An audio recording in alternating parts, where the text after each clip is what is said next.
Salam sejahtera, nama saya Kuan Zin, nombor matrik saya 311948. Hari ini saya akan membentangkan tentang tajuk 5 iaitu metafizik, iaitu satu bidang falsafah yang mengkaji tentang hakikat kewujudan.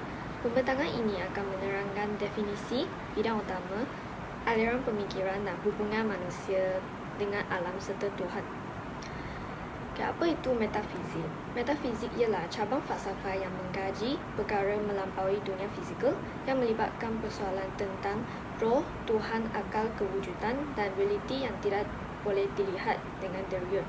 Secara ringkasnya, metafizik menjawab persoalan seperti apakah hakikat sebenar dunia ini dan mengapa sesuatu itu wujud.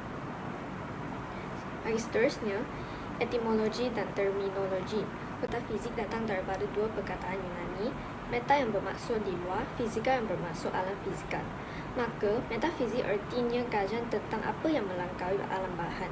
Menurut Aristotle, metafizik ialah kajian tentang prinsip pertama dan sebab-sebab kewujudan, yang merupakan bidang paling asas dan paling abstrak dalam falsafah. Mengapa metafizik penting?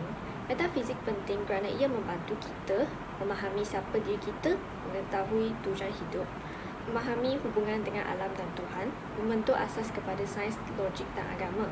Tanpa metafizik, manusia tidak dapat menjelaskan persoalan fundamental seperti penciptaan, jiwa atau kewujudan moral. Bidang utama metafizik. Metafizik terbagi kepada beberapa bidang utama. Yang pertama, ontologi, kajian kewujudan, causality, kajian sebab dan akibat, kosmologi, kajian struktur alam semesta, kosmogoni, asal-usul kejadian alam, mind dan matter, hubungan antara minda dan jirim, free will dan determinisme, kebebasan manusia dan ketentuan. Ini ontologi. Ontologi mengkaji apa yang benar-benar wujud. Ia cuba memahami hakikat Tuhan, manusia, alam, roh dan benda fizikal. Beberapa persoalan ontologi termasuk adakah Tuhan wujud, apakah roh, adakah alam ini kekal atau sementara. Ontologi ialah asas kepada semua perbincangan falsafah. Seterusnya, causality. Causality bermaksud hubungan sebab dan akibat. Semua perkara berlaku kerana ada punca. Dalam sains, causality digunakan untuk membina fakta, teori dan hukum. Dalam agama pula, ia menerangkan hikmah dan ketentuan Tuhan. Contoh, siang terjadi kerana bumi berputar, hujan terjadi kerana wap air berkumpul. Kosmologi. Kosmologi mengkaji struktur dan sistem alam semesta yang melihat bagaimana alam bergerak, tersusun dan berfungsi. Dalam tradisi Islam, alam dilihat sebagai ciptaan yang penuh hikmah dan keteraturan. Berdasarkan konsep kun fa'aliyakun, jadilah maka jadilah ia. Seterusnya, kosmogoni. Kosmogoni menumpukan kepada persoalan bagaimana alam ini bermula, yang melibatkan teori penciptaan, teori Big Bang dan pandangan agama tentang penciptaan langit dan bumi. Bidang ini menghubungkan metafizik, agama dan astronomi. Selain itu, hubungan insan, alam, Tuhan. Metafizik juga melihat hubungan manusia dengan Tuhan dan alam. Terdapat dua jenis hubungan, iaitu vertikal dan horizontal. Vertikal adalah manusia dengan Tuhan. Horizontal adalah manusia dengan manusia dan alam. Konsep ini menjelaskan peranan manusia sebagai hamba dan khalifah. Hubungan vertikal terbagi kepada tiga pandangan utama, iaitu teisme, mempercayai Tuhan sebagai pencipta, iaitu seterusnya ateisme, menolak kewujudan Tuhan. Yang last, agnosticisme, tidak pasti tentang kewujudan Tuhan. Hubungan vertikal mempengaruhi nilai moral, etika dan akhlak seseorang. Teisme pula boleh dibacakan kepada monoteisme, percaya hanya ada satu Tuhan, iaitu seperti Islam, Kristian dan Yahudi. Politisme adalah percaya banyak Tuhan, contoh kepercayaan purba. Dalam Islam, konsep tauli ialah asas kewujudan dan realiti. Ateisme dan agnostik.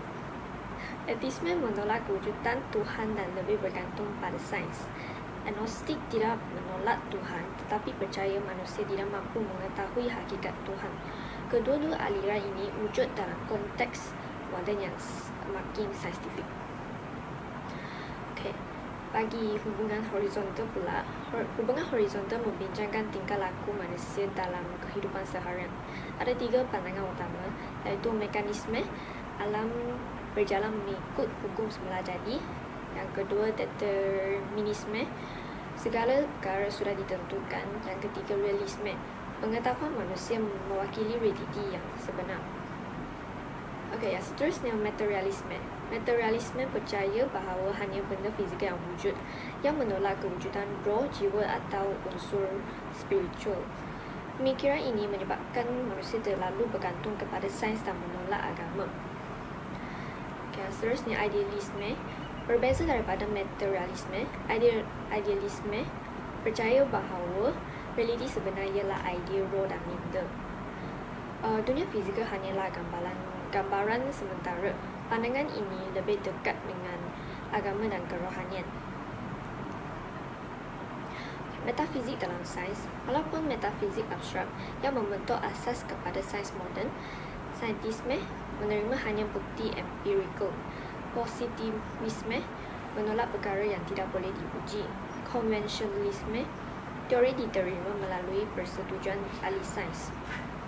Yang lain sekali, operasionalisme, konsep mesti boleh diukur melalui eksperimen. Metafizik dan teknologi. Metafizik membantu pembangunan teknologi melalui asas logik dan matematik.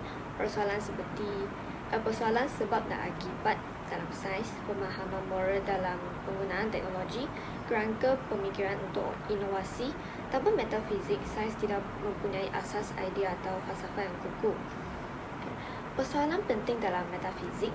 Metafizik menjawab persoalan seperti dari mana kita datang, mengapa kita wujud, adakah Tuhan wujud, apa makna hidup, apa yang berlaku selepas mati.